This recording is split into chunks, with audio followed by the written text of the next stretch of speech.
Bienvenue dans les vraies voix du foot à un peu moins d'une heure du coup d'envoi de cet Arsenal Paris Saint-Germain en demi-finale de la Ligue des Champions.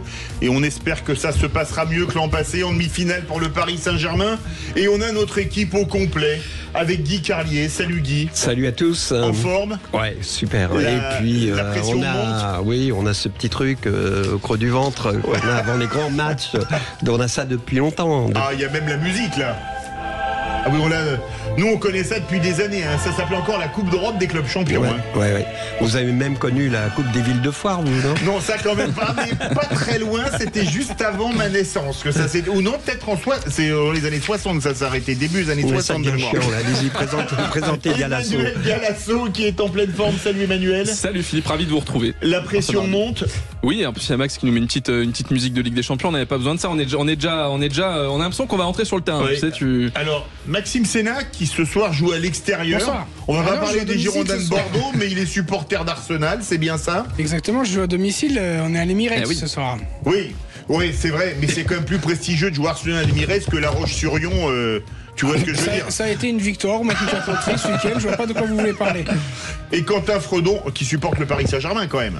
Bon, on va dire que je suis pas pour Arsenal, c'est simplement ça. C'est dommage. Ça c'est une réponse de Gaston, pas de Bordelais. Quentin et Max, c'est toujours des partis pris très forts dans l'émission entre Bordeaux et les clubs français. Je suis pour Bordeaux avant tout. Oui. Voilà. Bon, Bordeaux en Coupe d'Europe, c'est pas demain la veille les amis. Alors évidemment, le menu de ce soir va être copieusement sur ce Arsenal Paris Saint-Germain. On va vous parler des compos des équipes dans quelques instants puisqu'elles viennent de tomber tant pour les Gunners que pour les Parisiens. Et on finira en parlant avec le But Football Club. On n'aura pas notre ami Alexandre Corboz qui a quelques jours de vacances bien mérités, mais Bastien Aubert pour parler du scandale de Barcelone-Real Madrid, ou des scandales, tant il y en a, de Barcelone-Real Madrid lors de la finale de la Coupe du Roi, et même avant la finale et après la finale. C'est quand même un record. Allez, c'est parti. Sud Radio, les vraies voix du foot. Et on commence avec ton éditorial, mon cher Guy. Tu vas nous parler de Arsenal PSG, bien sûr. Bah oui, je sais que cette émission sera en grande partie consacrée à Arsenal PSG, qui est là, on disait, levé dans nos entrailles. Il est 20h05, mais c'est quoi ce temps qui avance pas, ces secondes qui durent des heures depuis ce matin? Et ça va pas être facile de vous parler d'autre chose, effectivement, que d'Arsenal PSG. Pourtant, il y a un sujet qui me tient à cœur. Alors je vous demande de faire un effort et de m'écouter, parce que sinon je peux faire quelque chose de vraiment très chiant, c'est-à-dire vous faire un débrief de Nantes-Toulouse et de Montpellier-Reims que j'ai regardé en multiplex. Ils ont inventé le nultiplex, là. Oui. Tu peux pas imaginer, là tu te tires une balle. C'est l'heure où les épouses viennent repasser, tu sais, dans le salon. Ça transforme ton salon en balcon napolitain, et toi tu regardes Nantes-Toulouse et Montpellier-Reims. Montpellier-Reims, zéro occasion. Oui. C'est incroyable. Moi j'ai trouvé que TFC héroïque à 11 contre 10. À 10 contre 11, pardon. Non, vas-y, mets-nous une petite musique.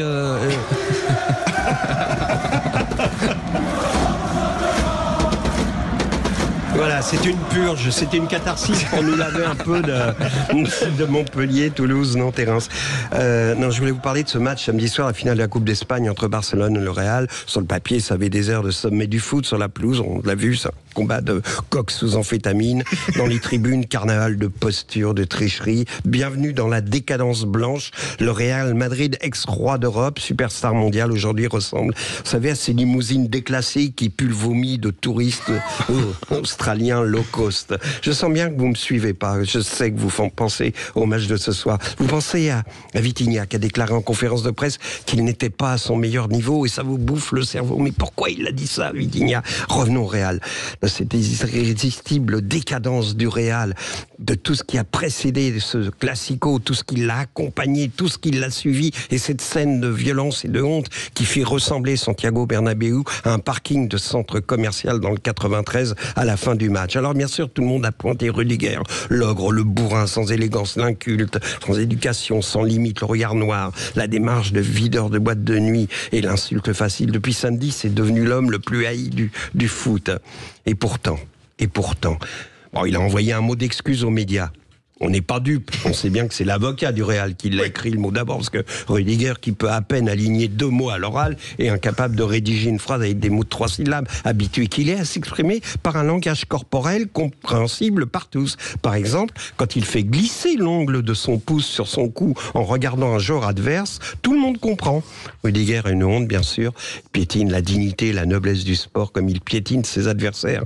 Mais ça, on le savait depuis longtemps. Ce qui a fait mal samedi dernier, c'est Ancelotti. Ancelotti. Son allure de gentleman, de vieux sage qui parle mezza voce, qui a de la dignité, des valeurs, qui porte des costumes et des pardessus faits sur mesure à Oxford Street. Mais samedi, le masque est tombé, c'était comme s'il mutait.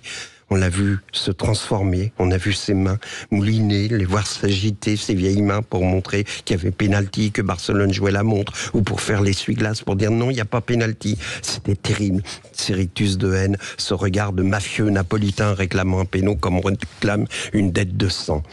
Samedi soir, Ancelotti n'a pas fait un geste pour retenir les chiens qui jetaient des projectiles sur l'arbitre. Et à cet instant, lui, il a jeté aux chiens 20 ans de classe et de dignité. Allez, envoie-nous une musique pour nous changer la tête. Et ça va être d'ailleurs le dernier module. Bravo Guy, comme toujours. Avec le But Football Club, on aura Bastien Aubert avec nous pour parler de tous les scandales qui entourent ce match. Parce que finalement, malgré tout ce que je viens de dire, on a toujours cette putain de même émotion avant un match comme ce soir. C'est vrai. Ils arriveront jamais à tuer ça. On nous dit, c'est pas le Real qui a changé, c'est le monde qui a changé. Oui, le monde a changé. Mais ça, cette émotion-là, ce qu'on ressent maintenant, ça n'a pas changé. Mais alors, je pense quand même que le monde a changé, bien sûr, mais je pense que le Real, on en parlera dans le dernier module, a beaucoup changé. Allez, on attaque sur ce Arsenal Paris Saint-Germain qui va commencer dans un tout petit peu moins d'une heure. Et on a les compos. Quentin, est-ce que tu peux nous les donner, s'il te plaît? Absolument. Donc, on va commencer par l'équipe qui se déplace et c'est du grand classique à Paris pour Luis Enrique. Dans les cages, on aura Donnarumma, une défense Hakimi, Marquinhos, Pacho et Nuno Mendes, un milieu de terrain classique Vitinha, Ruiz et Joao Neves, et une attaque Kvaratskhelia, Dembélé, et la seule petite originalité, ce sera Désiré Doué qui officiera sur l'aile droite. Aucune surprise. Non, je pense pas. Sauf peut-être Barcola, Doué. C'est le seul débat qui a tous les matchs. Il fait rentrer Doué, il fait rentrer Barcola en deuxième flèche une fois que les adversaires sont fatigués. Ouais. Et pour Arsenal? Et enfin, pour Arsenal, on aura du classique également. Maxime pourra nous le confirmer. David Raya dans les cages, une défense à 4, Timber, Saliba, Kivior et Lewis Kelly. Un milieu de terrain à 3, Mikel Merino, Odegaard et Declan Rice. Et une attaque à 3, Martinelli, Trossard et Saka. Oui, c'est du classique. La seule interrogation qu'on peut se poser pour Arsenal, c'est Kivior. En défense centrale, face à une attaque de feu comme celle de Paris, est-ce qu'il a les épaules? On verra ce soir. De toute façon, Gabriel manque beaucoup, mais il est blessé, donc il manquera les deux confrontations. Maxime a raison. Paradoxalement, Kivior est plus dangereux en attaque qu'en défense. C'est-à-dire qu'évidemment, il est dangereux en défense, mais pour non, mais c'est lui qui monte. C'est lui qui monte sur les coups de pied arrêtés. On va en parler tout à l'heure. Gabriel blessé de longue date, donc c'était pas une surprise. C'était pas une surprise. Je connais pas cette partie du corps. Il est blessé. Une vanne comme ça, j'aurais honte de la faire. Je pensais que tu ferais... Est-ce que t'as fait Rudiger a pété les plombs et depuis l'Espagne a plus de courant? Non, tu l'as pas fait. Ah, ça m'a étonné. J'ai pas osé la faire. Et pour boucler la boucle, je m'attendais à Kivior, j'adore. Non, celle. Comme ça, on a fait le tour des jeux de mots. Non, mais pour répondre à ta question, Philippe, j'ai pas bu assez de vodka polonaise pour la faire, celle-là. On est trop tôt dans la soirée. Ça va dépendre du match de ce soir. Oui, Paris, du grand classique. Bon, il y avait la question Barcola, Désiré Doué. C'était la seule question qui se posait, en fait. On a compris quand même la logique de Luis Enrique.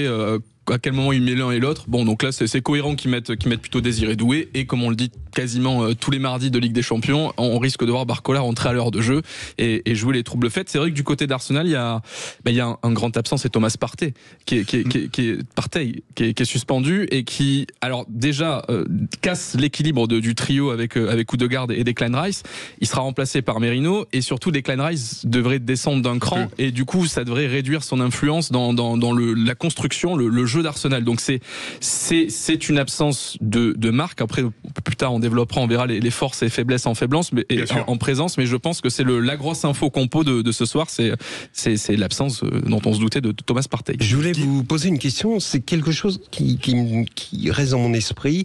Est-ce que vous pensez pas que dans cette structure qui est depuis plusieurs matchs, c'est-à-dire la présence de Doué et de Barcola qui rentrent en deuxième flèche, est-ce que c'est pas une forme malgré tout de déclassement de Barcola par rapport à ses performances d'il y a quelques mois où on le voyait, où il était irrésistible, qui s'accompagne parallèlement d'un déficit dans le 1 contre 1. On voit qu'il ose moins, il joue plus latéralement ou en retrait, il ose moins le débordement. Alors moi je crois une chose, c'est que Doué a tellement surperformé tant en club que quand il a été appelé en équipe nationale, parce que le mec, il est jeune, il a 18 ans, Doué, c'est ça ? Il met quand ? Un peu moins, je crois. Il va vers 18. Il a 19 ans. Non, il a 18. C'est en 2005, donc il va vers 20 ans. Là. Il va vers 20 ans, d'accord. Dernier tir au but à Liverpool. Le type se pose pas de questions, il la met nickel. Il met un but sensationnel pour égaliser avec le PSG contre Aston Villa.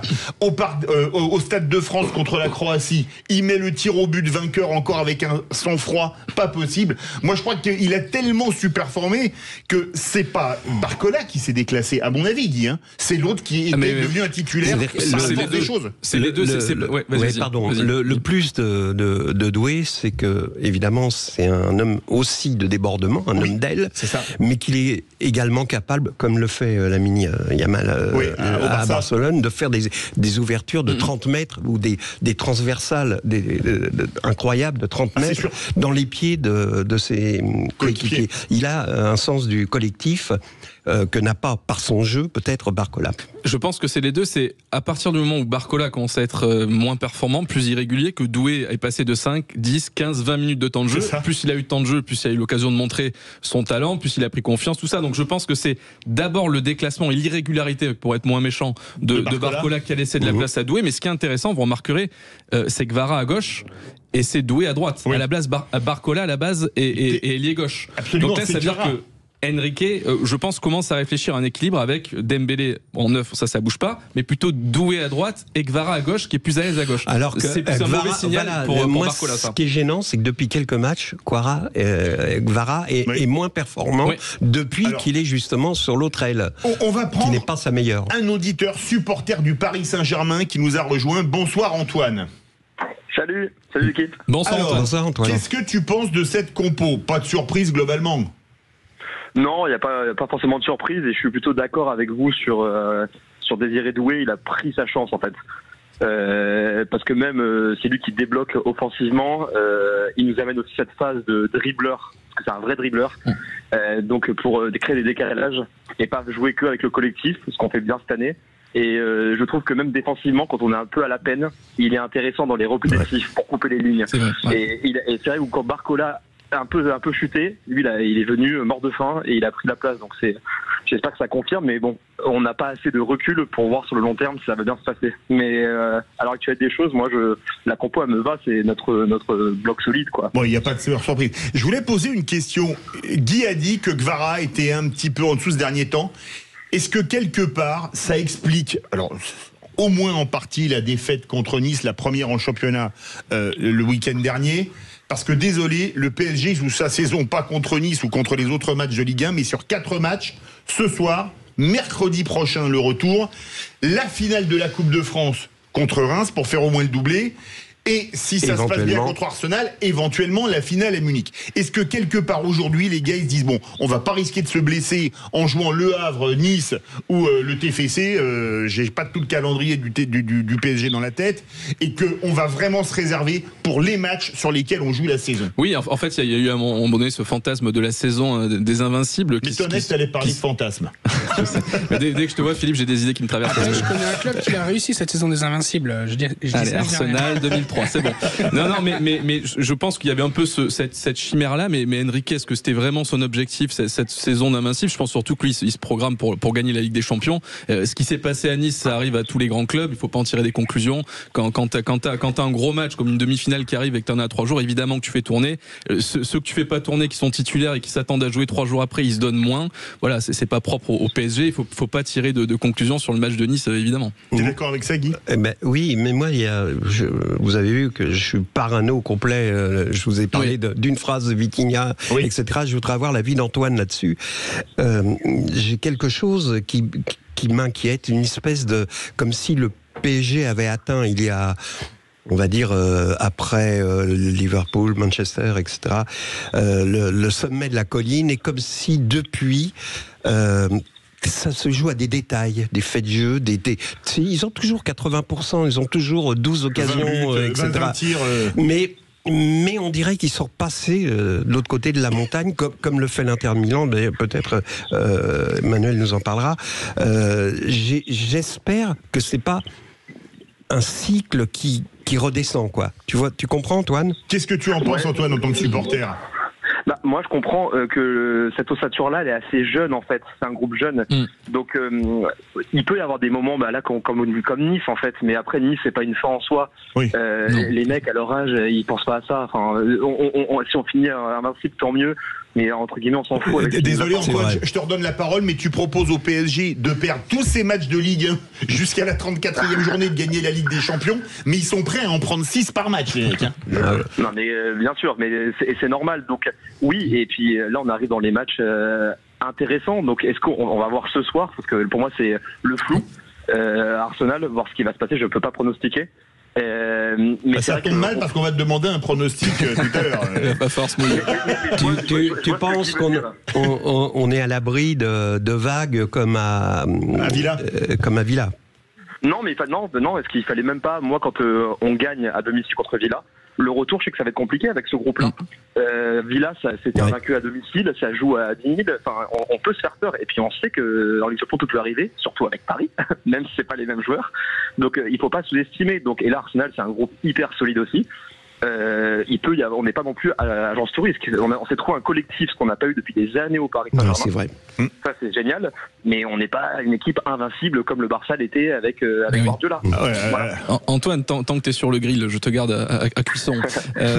Justement, quand le PSG mène 2-0 sur ce match retour face à Villa, on sent qu'en un peu plus d'une mi-temps, le match se retourne. Déjà parce que Paris laisse la place à Villa d'espérer et Villa prend cette chance. Est-ce qu'à ce moment-là, toi, en tant que supporter du PSG, qui malheureusement a vu beaucoup sans parler forcément de la remontada, mais qui a vu beaucoup de désillusions évite de prononcer ce mot. Non, mais face à City, United, on va pas tous les citer. Est-ce que toi, tu as l'impression que ce qui s'est passé sur ce match retour face à Villa, quelque part, ça peut arriver. C'est les mecs qui mènent 2-0, comme tu dis, ils sont un peu jeunes. En ayant fait le match aller 3-1, 2-0 retour. Excuse-moi, tout est relancé par un CSC. Oui, voilà. Donc la question, est-ce que tu penses que quelque part ça peut arriver à tout le monde ? Tu te dis c'est vrai qu'on leur a laissé la place, ou est-ce que tu te dis, et moi c'est une vraie question, j'ai pas la réponse, est-ce que ça montre pas quelque part un petit peu aussi, pas totalement, mais un peu les faiblesses du milieu du PSG qui, quand il se fait un petit peu presser, ce qui risque d'être le cas face à Arsenal, manque d'arguments pour répondre. Ouais, moi je suis d'accord avec la dernière phrase. Dès que ça se fait presser, ça peut, surtout quand en fait ça joue suffisant. Et contre Aston Villa, on l'a vraiment vu. Les transversales dans la surface d'intégration à mi-hauteur, on s'est joué vraiment, c'était fini. Et c'est cette pugnacité, j'ai envie de dire, et jusqu'au bout en fait tuer, qu'il faut leur inculquer. Parce que là, pour eux, ils sont justement, ils se voient un peu beaux. Je pense qu'ils se voient comme ils sont, mais il faut faire attention parce que en face, c'est pas des Mais est-ce que quelque part, les 2 buts pris en 2 minutes en début de seconde période à Villa Park, ça n'a pas montré quand même que le PSG, il leur arrivait ça, désolé de la remontada, ou d'autres occasions, l'erreur de Donnarumma au Real Madrid, etc., où ils prennent 2 buts après dans les 5 minutes qui suivent. Est-ce qu'à l'époque, ils se seraient pas effondrés et que là, ils ont quand même tenu jusqu'à la fin et qu'ils auraient même pu marquer ? Alors, ils auraient pu en prendre un autre, c'est pas facile, marquer quand même aussi. On a ce qu'on n'a pas eu, c'est que là, dans ce moment-là, Donnarumma s'est sublimé et la frappe en fin de match, on la sauve quasiment sur la ligne et c'est des faits de jeu qui, à l'époque, sur une remontada, tout nous coulait. À ce moment-là, on pouvait plus rien faire. On perdait tout. On n'avait pas la réussite avec nous et en plus on tombait. Là, c'est vrai qu'on a eu la réussite avec nous et un gardien au niveau auquel on l'attend.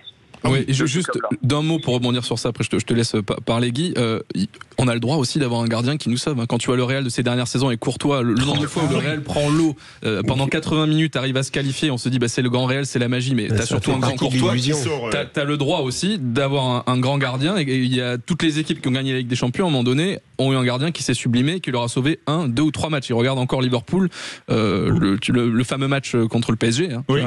Bon, bah, tu as le droit d'avoir un gardien qui fait un surmatch. Donc oui, c'est ça. Le gardien de Nice, le week-end dernier. Mais il y a une question quand même qui se pose. Est-ce que quelque part, la pression aujourd'hui, elle n'est pas sur Arsenal ce soir? Non, parce que pourquoi tu soupires, Maxime? Parce que quelque part, jouer au Parc des Princes, jouer au Parc des Princes, les Anglais connaissent pas le foot français, mais ils ont quand même vu à la télé le PSG promener Manchester City, promener Liverpool et promener Aston Villa au Parc des Princes. Tu rigoles, ils les ont promenés. Rappelle-toi les stats. Ils mettent un but miraculeux en fin de match, mais ils les ont baladés. Et ils ont baladé ensuite au Parc des Princes. Mais là, on est au match aller et ils ont vu est-ce qu'ils vont pas dire Aston que la Villa, pression, il faut pas mettre vraiment le paquet ce soir, parce que si on n'a pas 2 buts d'écart, par exemple, ça va être très compliqué au retour à Paris. Qu'est-ce que tu en penses, Antoine? Et livrez-moi. Moi, je pense pas. Je pense que malgré tout, la pression, elle est sur nous. Et je dirais. Ah ouais. On les, parce qu'on les voit. Je pense on les voit beaux, Paris. Ils le savent, les joueurs. Et je pense que là, on n'était pas sur les 2 favoris de la Ligue des Champions de cette année. Surtout pas. Enfin, nous, on ne voyait même pas. On a failli pas sortir des poules. Donc, je te rappelle que quand il y avait 2-0 pour Manchester City au Parc des Princes, on pensait que c'était terminé. Oui, mais on pensait que tout ça était derrière nous. Et le moment, pour revenir sur Aston Villa, ce moment, cette impuissance à calmer le truc, à reprendre le ballon, à pas le perdre instantanément, à prendre l'eau comme ça, si ces phases-là reviennent, c'est très inquiétant. C'est lié à l'âge, il l'a dit Antoine, c'est lié à tout ce qu'on vient de dire, on va pas refaire le truc, mais ça peut nous inquiéter, et effectivement là-dessus il y a du stress. T'es d'accord, Antoine, Emmanuel? Ouais, juste moi pour dire, c'est pas du tout les mêmes équipes, mais Arsenal cette année c'est l'équipe qui nous a fait prendre plus de l'eau. Le match qu'on fait en Ligue des Champions contre eux, c'était, on n'a rien fait du tout. Ok, ça a changé, mais dans la psychologie, sur la rencontre, ils nous ont plus ou moins quand même écrabouillé dans tous les compartiments du jeu. Oui, Emmanuel. Antoine, si je fais une photographie, on va être un peu schématique. Pour moi, défensivement, Arsenal meilleur que le PSG. Offensivement, meilleure défense de Première Ligue. Arsenal meilleur que Paris. Offensivement, Paris meilleur qu'Arsenal. Au milieu de terrain, je dirais 60-40 pour Arsenal quand tout le monde est là. Et il y a l'absence de Thomas Partey, on le disait, remplacé par Merino, Declan Rice qui descend d'un cran. Est-ce que pour toi, ce qui risque, on dit toujours que le football ça se joue en grande partie dans la bataille du milieu de terrain, est-ce que pour toi cette absence, ça peut être l'élément clé de ce match aller? Ça peut être ça, parce que ça va clairement se jouer ici. Oui. Ça va clairement se jouer ici. Et on l'a vu, leur match contre le Real, c'est là où il y a pas de, on a l'impression qu'il n'y avait pas de milieu au Real, quoi. Ils les ont bouffés. Donc c'est là où ça va se jouer, quoi. Alors, il y a un chiffre qui compte quand même. Oui, vas-y. Non, juste une petite chose que j'avais notée, c'est qu'ils jouent assez haut. Les défenseurs d'Arsenal, on l'a remarqué, les latéraux jouent assez haut. Ça, c'est bien pour justement l'entrée de Barcola. J'anticipe sur cette entrée. C'est-à-dire, la première mi-temps va être, il va y avoir un côté jeu d'échecs, tu vois. Jeu d'échecs, c'est ça. Et ensuite, quand Barcola va rentrer, là, ça peut être d'autant plus intéressant puisque tu parlais des points faibles. Les points faibles d'Arsenal, c'est cette défense qui est facilement, tout est relatif, on parle d'Arsenal, prise dans son dos, les latéraux sont facilement pris dans leur dos. T'es d'accord avec ça, Antoine et Emmanuel? Et Maxime qui va pas être d'accord, lui, on le sait. Oui, je suis d'accord moi aussi, justement avec notre force vive et de vivacité sur les côtés en attaque, c'est aussi la clé, quoi. C'est comment on va faire pour passer derrière eux et déborder. Et la lutte au milieu de terrain. Mais le milieu de terrain, moi je dirais plus on est 50-50. 50-50, oui, sans parter, oui. Oui, tu voulais réagir? Ouais, non, si on résume, Arsenal, maîtrise du ballon, verticalité et solidité défensive. Je pense que sur le jeu de possession, même si je pense que c'est une vraie qualité que le PSG a, je pense qu'il faut pas aller chercher sur ça. Mais si tu arrives à casser leur verticalité et comme dit Philippe, que tu fais sortir le bloc défensif qui devient beaucoup plus friable du côté Arsenal et que tu as les flèches d'Embélé, Doué et Kvara qui est moins une flèche mais qui peut te créer des décalages, je pense que la clé pour moi, la clé du match, elle va être là, ça va être casser la verticalité du jeu mis en place par Arteta. Tu veux réagir, Quentin? Et si on doit donner un argument en faveur d'Arsenal, c'est que le PSG a l'histoire contre lui. C'est que le PSG n'a jamais gagné contre Arsenal en Ligue des Champions. 5 matchs, 3 défaites, 2 matchs nuls. Oui. Et dont la dernière en octobre dernier. C'est vrai. Et même ils avaient été éliminés en demi-finale de la Coupe des Coupes, je crois, en 94. Absolument. Ouais. Absolument. 1-0, 2-1. 1-0, 2-1, c'est ça, 2 défaites, exactement. Ça rappelle de mauvais souvenirs, mais il faut bien que les séries s'arrêtent. Hein, Maxime? Pas ce soir, j'ai envie de te dire. Je cherche à chambrer là quand même. Oui, non, mais c'est de bonne guerre. Après, je suis pas forcément d'accord sur sur l'analyse de Guy, sur la défense d'Arsenal. C'est très solide. Hein. C'est une des. Non, je suis pas dit que c'était pas solide. Bah, tu dis J'ai dit qu'ils ont un jeu, mais c'est le jeu, c'est la technique collective. Ça reste quand même très solide derrière. Ouais, je suis ça d'accord. prend très peu de buts cette saison. Hein. Ah bah c'est meilleure défense de Première Ligue. Voilà. Alors Antoine, on est obligé. Tu n'avais pas d'idée il y a encore un quart d'heure, mais je pense que les vraies voix t'ont envoyé le fluide pour tu nous donnes trop d'importance. Tu nous donnes ton pronostic pour ce soir. Les vraies voix le feront un peu plus tard. Ton pronostic pour ce soir, Antoine, à l'Emirates. 2 partout. Ouais. Oh bah c'est un bon résultat de joli. partout. Hein. Je peux m'inspirer du pronostic d'Antoine. Moi. Je ne m'interdis pas de. Moi aussi, je suis emmerdé. Moi aussi. Ah ouais, ah bah c'est bien, vous faites le pronostic. Ah bah 2 partout, ce serait quand même un très bon résultat Oui, avant retour au parc. bien sûr. Pour Paris, On en oui. rêve, Oui. on en rêve. Pour Ah oui, Arsenal, bien moins, sûr. oui. Pour Pour Paris, bien Arsenal, sûr. moins. Ça fait rêver. Eh bien, pour le moment, on est à 2 partout. Je n'ai pas donné mon pronostic. On attend un peu. Quentin l'a pas donné. Maxime l'a pas donné. Bon, Merci le beaucoup, Antoine. Tu vas regarder le match. On pense à la télé, avec des amis, tout seul. À la télé. J'aurais pu aller en parkage, mais j'ai le travail. J'ai pas pu. Ah oui. Donc, C'est une bonne excuse. alors tu sais comment on fait, hein, quand ils ont le ballon dans les pieds, les joueurs d'Arsenal, on leur envoie des signes de malchance, et quand c'est les Parisiens, on croise les doigts en regardant l'écran. Tu sais comment ça marche. Et là, il est en train de te faire le mime en même temps, Philippe. Ouais, c'est important. Merci beaucoup, Bon match, Antoine. Antoine, et bonne Bon soirée. match à les Paris. On retrouve tout de suite Salut, Antoine. les vraies voix du foot, et on aura un autre supporter parisien, Jean-Philippe. Restez bien avec nous et les vraies voix du foot. La pression monte hein, quand même. Hein. La pression monte de plus en plus puisque maintenant on est à un tout petit peu, non, à une demi-heure pile hein, du coup d'envoi, 21h, il est 20h30 minutes et 40 secondes, alors c'est précis. 21h mais c'est pas à la seconde près en général. On a un autre supporter du Paris Saint-Germain, salut Jean-Philippe. Salut David, salut Philippe. Salut Jean-Philippe. La pression monte là? Ah, la pression monte, c'est un des matchs les plus importants de l'histoire du club.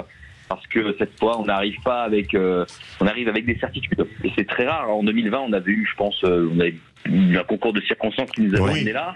Et là, on arrive avec des certitudes. Et je pense que c'est la première fois qu'on arrive avec autant de certitudes. Maintenant, Arsenal, c'est Arsenal. Oui, c'est sûr qu'en 2020, c'était match aller, il n'y avait pas d'aller-retour, c'était sur un seul match. On n'avait pas pris des cadors quand même, l'Atalanta Bergame, c'est ça, là c'était quand même une autre histoire et on s'était pas pris Liverpool avant. Leipzig. Guy et Red Bull Leipzig, c'est ça. Et Guy, tu veux parler, parce que ça, on va faire remonter encore la pression, Jean-Philippe, des coups de pied arrêtés dont parlent beaucoup de médias. Oui, il y a plusieurs Pour le journaux match qui ont de ce fait une soir. analyse là-dessus en disant que, évidemment, on sait que Arsenal cette saison fait ça.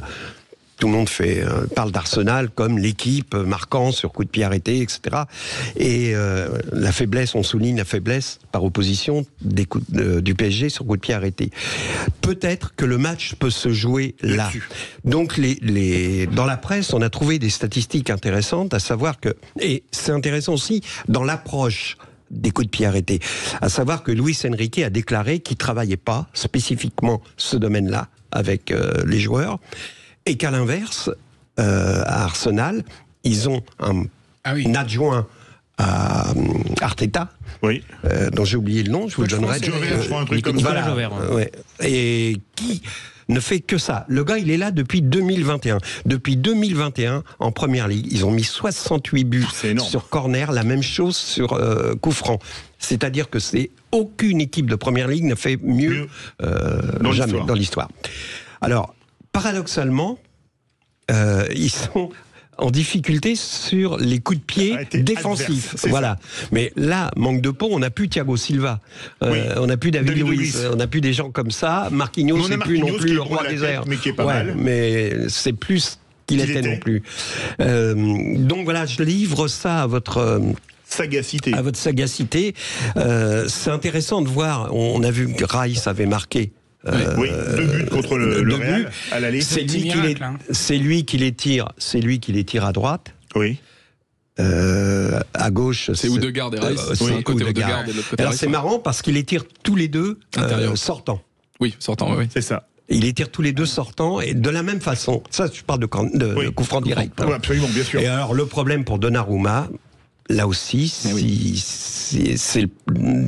on lui reprochait de pas sortir. Le mec, il fait 1m96, il sortait pas, quoi. Oui. Donc il a changé. Il a eu certains problèmes sur les sorties, notamment Arsenal. C'est quand même un des plus grands gardiens du monde, tu vois. Donc on lui a reproché ça, et il fait des efforts, et il commence à prendre du plaisir à faire ça. Ça se voit. Sauf que Arsenal a une habitude sur les corners, sur les coups francs indirects, c'est de faire un bloc sur le gardien. Voilà.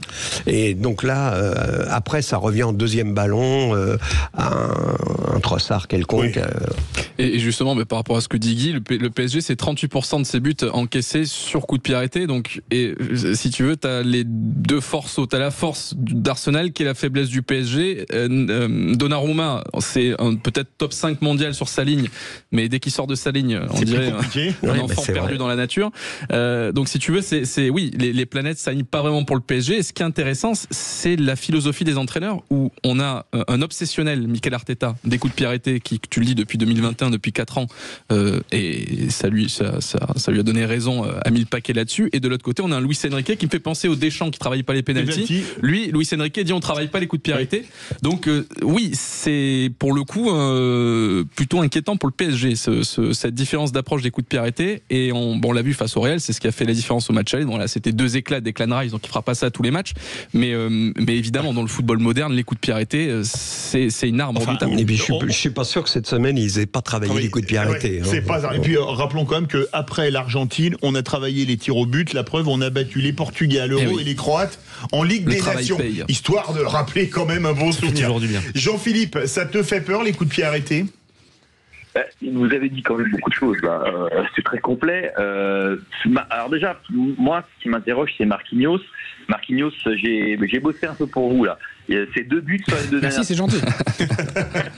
C'est 2 buts sur les 2 dernières saisons. Donc voilà, c'est très faible. Je pense que Luis Enrique vous a tous enfumé. Vous êtes tous tombés dans le panneau. Évidemment qu'ils ont travaillé les coups de pied arrêtés. Évidemment, c'est pas possible qu'un entraîneur ne travaille pas les coups de pied arrêtés. C'est pas possible. Alors, Arsenal en effet une spécialité avec cet entraîneur adjoint, c'est une chose. Maintenant, rendons-nous compte quand même qu'il y a 2 types d'entraîneurs. Il y a les entraîneurs un petit peu à l'espagnol, j'ai envie de dire, comme Guardiola avait initié, même Cruyff avant lui, mais avec une philosophie de jeu, le ballon au sol, on a possession, on connaît Itaka, on connaît tout ça. Maintenant, il y a les entraîneurs comme on a eu au PSG, comme Guy Lacombe, qui lui n'avait absolument aucune philosophie de jeu, mais par contre, qui s'adaptait systématiquement aux adversaires. Il faisait ses compos et en fonction des adversaires. Moi, je suis rassuré d'avoir un entraîneur qui a un projet qui a un projet de jeu, et évidemment qu'ils ont travaillé les coups de pied arrêtés. Enfin, je veux dire, c'est impossible, même dans le milieu amateur, on les travaille. Donc c'est. Non, ce serait une faute professionnelle. T'as raison. Clair. Mais en tout cas, on te remercie d'avoir cité Guy Lacombe. Oui. Médaille d'or olympique 1984 quand même. Hein. La moustache d'or, comme on l'appelait. Oui. Mais pour jouer au TFC. Absolument. Pour rebondir sur ce que dit Jean-Philippe, si tu parles de Guardiola, les deux sont quand même. Il y a une filiation directe avec Guardiola. Arteta l'a épaulé pendant un certain temps du côté de City, et Enrique a pris la relève. Ils ont joué ensemble au Barça en plus en tant que joueurs. Ouais. Et les deux ont une qualité énorme, justement, c'est qu'ils ont une philosophie de jeu, mais ils ont aussi la capacité de s'adapter à leurs adversaires. On parlait du PSG lors des précédents matchs, Liverpool, Aston Villa et autres, et on disait la force de ce PSG, c'est qu'il peut avoir la possession, il a le milieu de terrain, il a la qualité technique pour, et il a aussi la transition avec les 3 flèches de devant, les Hakimi, Nuno Mendes et autres. C'est un PSG qui peut s'adapter, mais attention, parce qu'Arsenal a les mêmes qualités. Et c'est la première fois, je trouve, depuis le début de cette saison, que le PSG n'est ni en position d'outsider, ni en position de favori. C'est 55 voilà, là on est sur du 55 ans, donc ça va être intéressant de voir, ça va être une bataille tactique entre les deux qui prend le dessus. Guy, je vais réagir. Jean-Philippe, t'as dit que tu avais bossé, on va te mettre un petit peu comme dit Emmanuel sur le grill. Justement, comme on n'a pas bossé, pendant ce temps-là on va dormir. Non mais on va faire la même chose après toi. Je voudrais que tu nous dises, ce serait complètement subjectif, quel est d'après toi ce soir le maillon faible du PSG et quel peut être le sauveur? Alors ça fait plaisir que ce soit Guy qui me pose la question, parce que je suis un grand admirateur de Guy, Guy auteur, le Guy parolier, le Guy chroniqueur. J'adore Guy Carrier. Guy, je t'aime. Voilà. Oh, t'es un amour, merci. Bah écoute, pour le petit billet, on fera comme on a comme. Merci Jean-Philippe. Et ça, c'est pas digne de moi. C'est mais je suis au contact de Philippe, si tu savais comme je baisse jour après jour. Avec deux S. Tu m'as quand même posé une question, Guy. Alors, vas-y. Moi, ce PSG-là, dans le jeu, n'a pas de point faible s'il développe son jeu et qu'il peut développer. Le point faible, c'est qu'effectivement, c'est notre point fort, c'est qu'on a des milieux de terrain qui sont petits, qui ont des petits appuis, donc qui vont très vite, on sait pour développer le jeu. Sur les coups de pied arrêtés, c'est vrai que je suis quand même un petit peu inquiet sur les coups de pied arrêtés défensifs, parce que en termes de taille, on n'a pas des grands joueurs. On n'a pas Pacho. Et on a Marquinhos. Et Pacho est un des plus grands. Hein. Oui. On en a deux grands. On a Ruiz et Pacho qui font 1m85. Non, il est en dessous. Il est en dessous. Ouais, il fait 1m82. Il est pas grand. Alors qu'à Arsenal, il y a 4 géants. Enfin, 4 mecs à plus d'un. Tu vois. Oui. Là, il y a une différence. Excuse-moi, je t'ai coupé, Jean-Philippe. Non, je disais que t'aimais et que... Allez, envoyez les violons. On va faire une spéciale Jean-Philippe. Vous êtes bien dans les vraies voies matrimoniales. Non, ce Paris Saint-Germain-là, c'est simple, c'est sur la même histoire. Est-ce qu'ils vont pouvoir développer leur jeu ? Je pense qu'Arsenal a très peur de Paris. Oui. Et qu'ils sont à la maison, mais que je pense qu'Arsenal va complètement s'adapter à Paris. Mais je t'ai demandé ça pour individualiser, pour faire un peu le buzz, parce que tu as parlé de Marquinhos tout à l'heure. Et je crois que c'était Maxime qui nous avait dit il y a 2 ou 3 émissions. Voilà, et tu nous avais dit qu'il décevait. Et c'est vrai qu'on sent, c'est plus le Marquinhos d'avant. On en parlait sur les coups de pied arrêtés quand il montait à l'époque Thiago Silva. C'est le dernier qui avait fait la remontada d'ailleurs. Donc je voulais savoir si c'était s'il faisait partie de tes craintes. De quoi ? J'ai pas compris. Si Marquinhos était le maillon faible pour toi. Non, en tant que défenseur, pas du tout. Marquinhos, j'ai pas de soucis pour Marquinhos. Vraiment, Pacho est un défenseur exceptionnel et c'est la grande trouvaille de cette début de saison, du début de saison. Mais je pense que Pacho n'a pas encore l'expérience. Moi, j'ai plus peur de Pacho que de Marquinhos. Et moi surtout Marquinhos, je le mets dans la catégorie des Raphaël Varane. Je trouve que c'est des défenseurs qui sont très dépendants du mec qui est à côté d'eux. Et tu vois, là, t'as eu un Varane avec Ramos, t'as eu un Varane avec Pépé, et t'as eu un Varane sans les deux. Et tu vois que c'était pas le même défenseur. Mais t'as eu un Varane avec Umtiti aussi qui a été champion du monde. Non mais tu vois, et je trouve que Pacho justement, c'est un bon exemple. Pacho, ça peut être un Umtiti, ça peut être tu vois, c'est un mec qui va au contact, qui va au mastic et qui laisse l'autre partie du. On est sur stopper et libéraux. Tu vois, on est à l'ancienne avec chacun dans ses qualités. Marquinhos a besoin de ce profil à côté de lui, donc ça le bonifie. Je voudrais vous faire réagir sur une citation de Luis Enrique en conférence de presse. La différence avec le match d'octobre, c'est 6 mois. C'est immense. Il y a de grandes différences. J'ai revu ce match et j'ai vu l'évolution de notre équipe. Nous sommes meilleurs. Est-ce que vous êtes tous d'accord avec cette affirmation de Luis Enrique en conférence de presse ? C'est rien inquiétant. L'inverse serait inquiétant quand même. Si on dit on est moins bon qu'il y a 6 mois, c'est quand même pas rassurant pour lui et pour son équipe. C'est pas la vérité, ça correspond pas à la vérité. Oui, bien sûr. C'est une évidence. Bah oui, ils avaient perdu 2-0 avec notamment un Donnarumma pas totalement incritiquable. Là, ils sont quand même nettement plus forts. Souviens-toi les débats qu'on avait au mois d'octobre autour du PSG, autour de Enrique qui faisait à ce moment-là à peu près tout et n'importe quoi, qui n'expliquait pas ses choix, donc qui nous aidait pas à y voir plus clair. Donc tout paraissait quand même assez bordélique. C'est Arsenal, il y a eu l'affaire Dembélé où il avait pas joué. Non, il avait joué. Alors là, ça m'est sorti de l'esprit. Tu t'en souviens ou pas ? Est-ce que Dembélé avait joué contre Arsenal ? C'est pas là qu'il avait été puni ? Il me semble qu'il avait joué. Non, c'était après. C'était après. Bon, tu vois, le PSG de ce moment-là, il y avait un tas d'incertitudes autour. Et entre-temps, évidemment, force est de constater qu'il y a quand même eu des matchs références et qu'aujourd'hui, on a un PSG qui tourne bien. Donc ça garantit rien. Mais évidemment, c'est pas le même PSG qu'il y a 6 mois. C'est bien face à Arsenal. C'est bien face à Arsenal. Ça m'était un peu sorti. Oui, c'est surtout les sorties de Donnarumma que j'ai gardé de ce match. Ça a beaucoup changé, Jean-Philippe, aussi. Le cas Dembélé. Il y avait, souvenez-vous, c'était le paroxysme de la tension entre. On a cru qu'ils allaient au clash. À un moment donné, c'était terrible. Et il a donc été puni. Il y avait une histoire de retard à une causerie.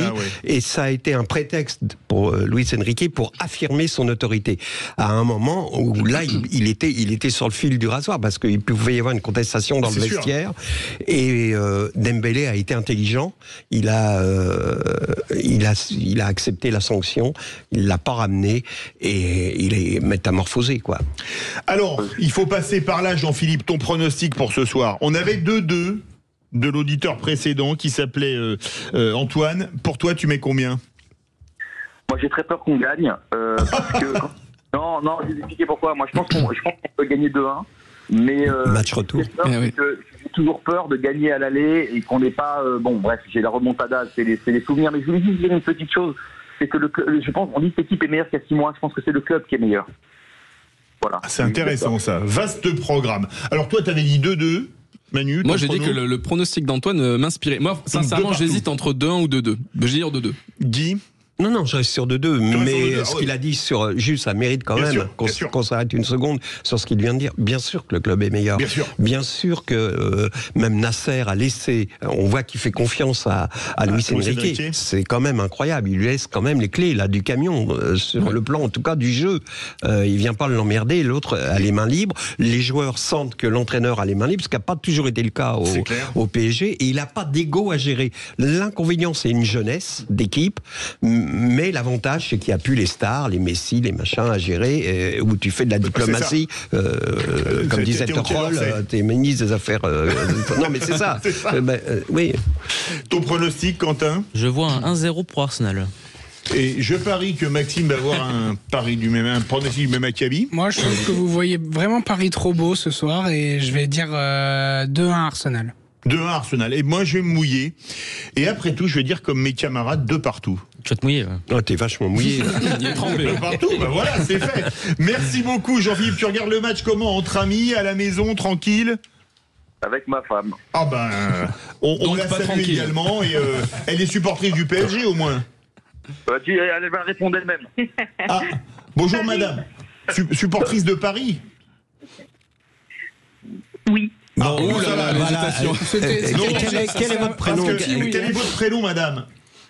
Camille. Camille. Bon, Camille, expliquez-nous le hors-jeu passif. Non, je laisse ça à mon mari. Ouais, il est très bon, vous avez raison. On vous embrasse tous les deux. Je pense à un couple d'amis dont lui supporte l'OM et elle le PSG qui vont regarder le match ensemble ce soir. Ça risque d'être un peu rock'n'roll. Je les salue. Allez, merci. Bonne et allez Paris. Tout de suite, on retrouve le But Football Club. L'info du jour avec butfootballclub.fr. Et avant le But Football Club, on a l'édito de notre ami Emmanuel. Alors Emmanuel, est-ce que pour toi, le vainqueur de Barça-Inter sera le favori pour la finale ? Le Barça reste le grand favori pour cette victoire finale en Ligue des Champions. Je le pense depuis le début de la saison et j'ai pas changé d'avis. Et je pense d'ailleurs que si le Barça affronte Arsenal ou le PSG en finale, aucune des deux équipes ne peut rivaliser avec Barcelone sur 90 minutes. C'est mon avis. Mais avant cette finale, il y a déjà une demi-finale à jouer pour le Barça face à l'Inter. Et quelque part, je pense que l'Inter est sans doute l'équipe la mieux armée pour rivaliser avec ce Barça. Alors, la période n'est pas propice plutôt pour l'Inter. 3 défaites d'affilée, ils sont à plus de 50 matchs, ils sont un petit peu émoussés. Mais en termes de schéma de jeu, ce que propose l'Inter, qui est la philosophie opposée à celle du Barça, ce 5-3-2 si cher à Simone Inzaghi, c'est un dispositif qui pose beaucoup de problèmes au Barça. On l'a vu cette saison à plusieurs reprises. Moi, j'ai 2 matchs en mémoire, c'est celui face à Leganés et face à Osasuna. 2 équipes qui jouent en 5-3-2, 2 défaites pour le Barça face à quand même des équipes qui sont pas des cadors et qui ont plusieurs classes d'écart par rapport à Barcelone. Et dans les 2 cas, on a senti un Hansi Flick à court d'idées qui n'arrivait pas à trouver la solution face à ce dispositif. Et là, il va affronter la référence absolue du 5-3-2, qui est l'Inter de notre ami Simone Inzaghi. Donc je pense que l'Inter risque de faire trembler ce Barça. Tu rajoutes à ça un Lautaro Martinez qui a 8 buts depuis le début de la saison en Ligue des Champions, qui porte cet Inter Milan. Et je pense que oui, il y a des raisons de s'inquiéter pour ce Barça. Et petit clin d'œil historique, vous savez que j'aime bien faire des petits retours en arrière de temps en temps. On se souvient en 2010 de cette demi-finale, déjà à l'époque Barça-Inter, avec une opposition de style. D'un côté, le Barça flamboyant de Guardiola, football total, face au pragmatisme, à la tactique chirurgicale de José Mourinho, qui d'ailleurs, pendant le match retour, avait opté pour le 5-3-2. Tiens, comme quoi l'histoire est bien faite. L'Inter s'était qualifié. Donc, le Barça reste favori, mais attention, je pense qu'on peut avoir une surprise avec cet Inter. Je me souviens de ce match où le Barça avait eu un arbitrage à la maison pas possible, et où l'Inter s'était quand même imposé au Camp Nou et s'était qualifié. Je pense que j'avais dit beaucoup de mal de l'arbitre devant la télé ce soir-là. Alors tiens, on va rester en Espagne. Salut Bastien Aubert.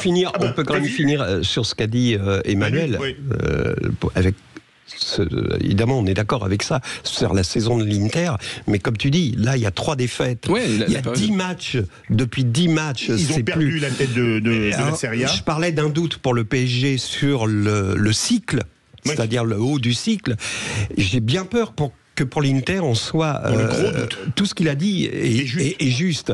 Sauf que, est-ce que ils ne sont pas arrivés trop tôt en haut, tu vois ce que je veux dire? Ils étaient pas prêts.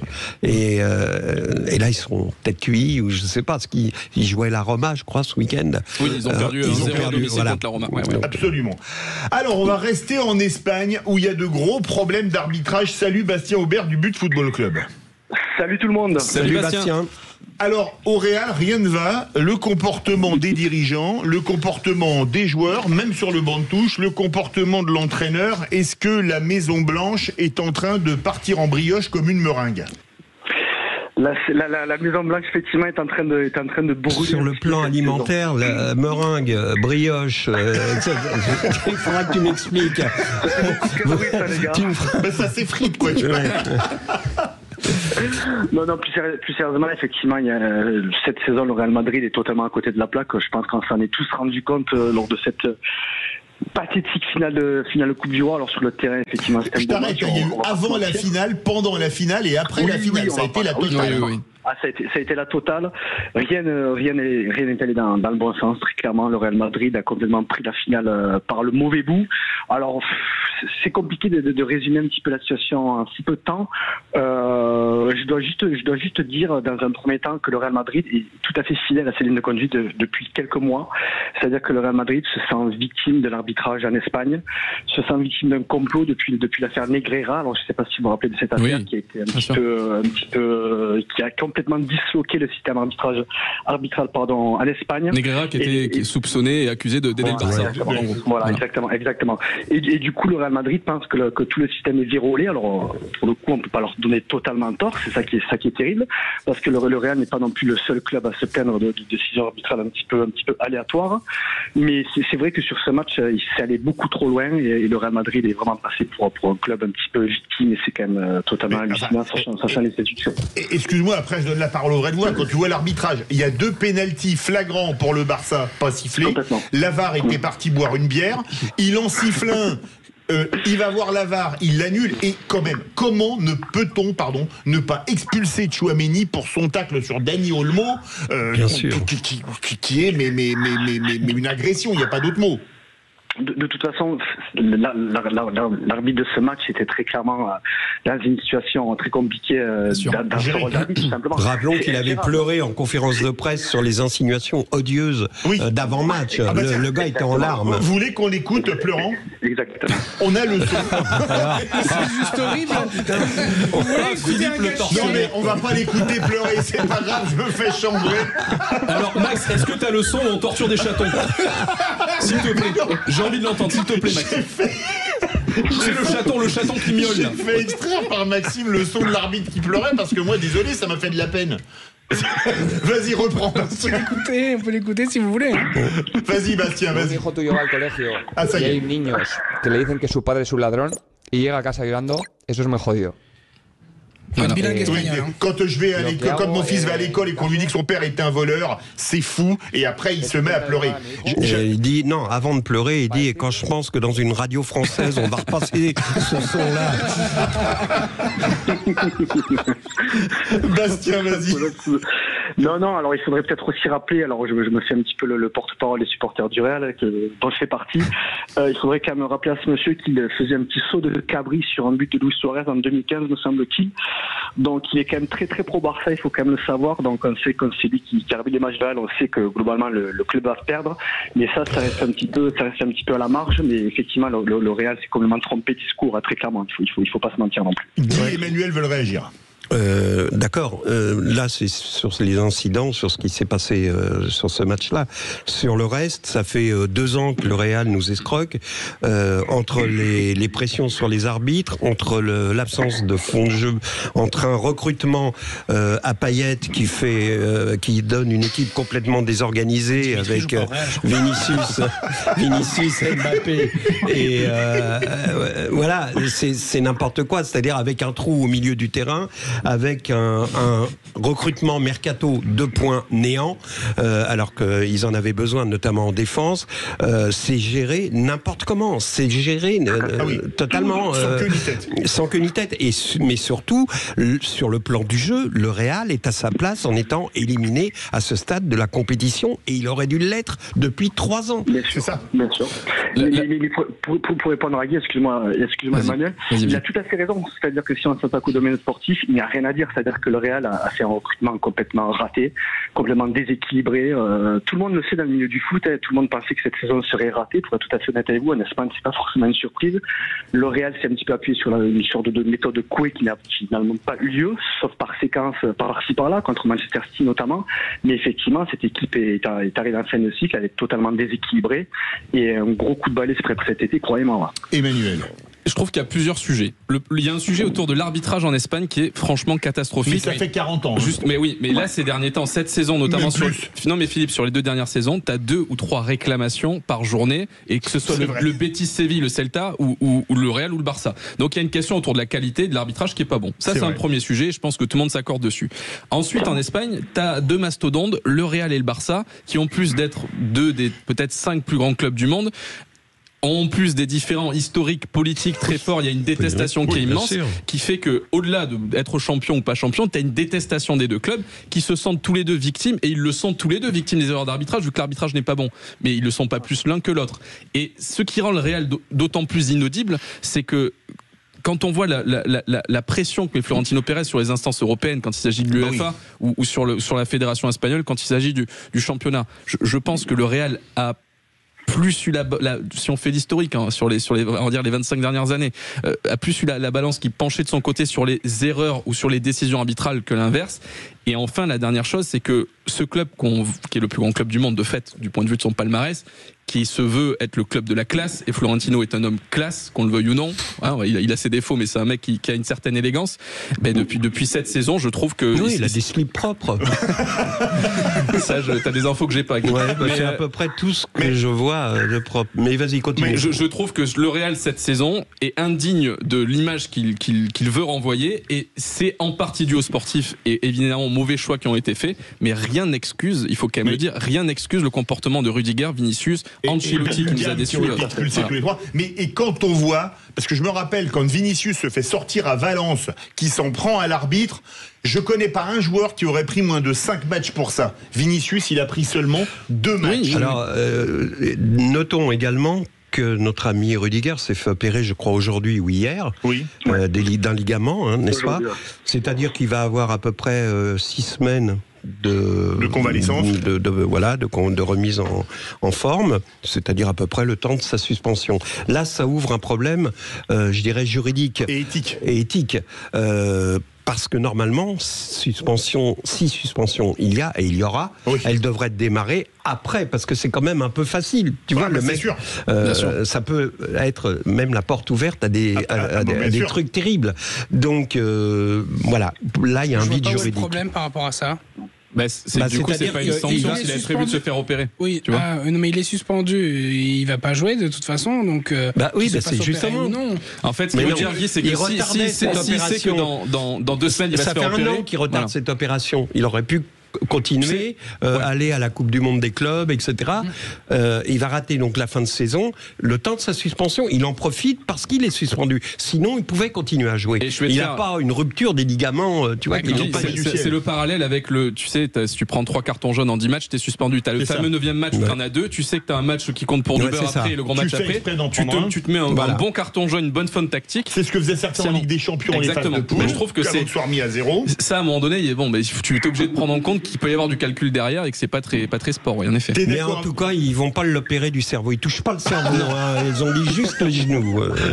Non, mais ce qu'on a vu sur le banc de touche, il nous reste une grosse minute, Bastien. C'est scandaleux. C'est scandaleux, mais il faut pas oublier quelque chose, c'est que le Real joue un petit peu sur du vélo, c'est-à-dire que sans le Real Madrid, ni la Ligue espagnole, ni la Fédération espagnole le vivent tout simplement. Donc oui, c'est inexcusable, c'est scandaleux, c'est tout ce que vous voulez, c'est une certitude, c'est pas montré dans n'importe quel... On a tellement aimé ce club, il était tellement aristocratique. Parce que pour vous rassurer, je pense que le Real Madrid, ils vont rester sur la ligne de conduite un petit peu comme ça tendu, mais dès la saison prochaine, je pense qu'il va y avoir une dernière chose, on parle de Solari pour remplacer Ancelotti, tu as des infos? Xabi Alonso surtout. Tout à fait, il va arriver par intérim jusqu'à la fin, quelques semaines, et je pense que Xabi Alonso, ça commence à discuter pour la saison prochaine. Et c'est une bonne nouvelle, ce serait une très très bonne nouvelle, je pense. Dernière question, on parlait je crois de 12 matchs possibles pour Rudiger, sanction maximale, tu penses qu'ils vont les lui mettre? Ça se joue entre 4 et 12 mois, je me semble-t-il. Je pense qu'ils vont couper la poire en deux. Les sanctions contre la Madrid sont jamais très élevées. On se rappelle de Mbappé il n'y a pas si longtemps. Un match alors qu'il aurait pu casser la cheville. Oui. Mais je pense que le plus simple, c'est que la fédération appelle les chirurgiens pour voir le temps de rédemption. C'est vrai, voilà, exactement. Mais ce qui est intéressant, messieurs, c'est que le Real cherche vraiment un remplaçant à Rudiger et Saliba et l'Espagnol. Excuse-nous, mais c'est impoli, mais on t'écoute presque plus parce que on a envie de chanter là. Ah vas-y. Ah oui, plaisir. Ça me fait très mal ce qu'on dit. Allez Bastien, avec nous. Non, pardon Bastien, pardon. C'était une manière de te dire au revoir. Ouais. Merci beaucoup Bastien, on t'embrasse. Toujours un plaisir de t'avoir. Bonne soirée Bastien. Allez Paris ce soir, merci Guy Carlier, Emmanuel Galasso, Maxime Senna, Quentin Fredon. Et bien écoutez, tout de suite, les clés d'une vie, Jacques Pessis reçoit David Sardou. Et on se retrouve demain 17h avec Cécile de Ménibus dans Les Vraies Voix.